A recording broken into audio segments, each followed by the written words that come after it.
হে জুলাইবিস, তুমি কি বিয়ে করবা না? উনি তো আকাশ থেকে পড়লেন, ইয়া রাসূলুল্লাহ, আমাকে কে বিয়ে করবে? আমার না আছে চেহারা সুরত, না আছে আমার বংশমর্যাদা, না অর্থবিত্ত, আমি কিভাবে বিয়ে করবো? কে মেয়ে দিবে আমাকে? কে আমাকে মেয়ে দিবে?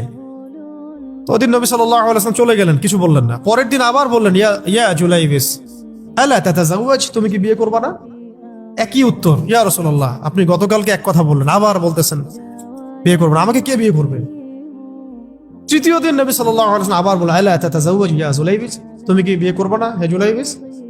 তিনি এবার বলছেন, আপনি কি আমার সাথে রসিকতা করতেছেন? আমাকে কে বিয়ে করবে?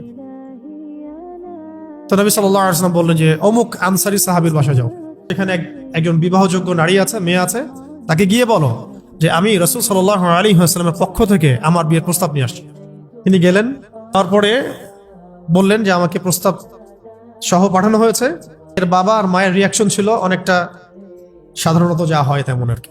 তুমি বিয়ের প্রস্তাব নিয়ে আসছো, তুমি কি খাওয়াবা মেয়েকে, কোথায় রাখবা, তোমার তো নিজের কোনো থাকার জায়গা নাই। এমনকি এক পর্যায়ে রিফিউজ করে দেওয়া হলো, না না এটা পসিবল হবে না।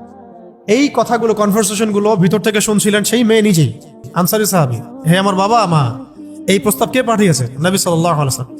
যে প্রস্তাব রাসূল পাঠিয়েছেন সেটাকে কিভাবে তোমরা ডিনাই করো? আমি জুলাইবিসকে বিয়ে করবো ইনশাআল্লাহ। আপনি পুরা সিস্টেম খুঁজে এরকম একটা আনসারী সাহাবীর মতো মেয়ে আমাকে দিতে পারবেন?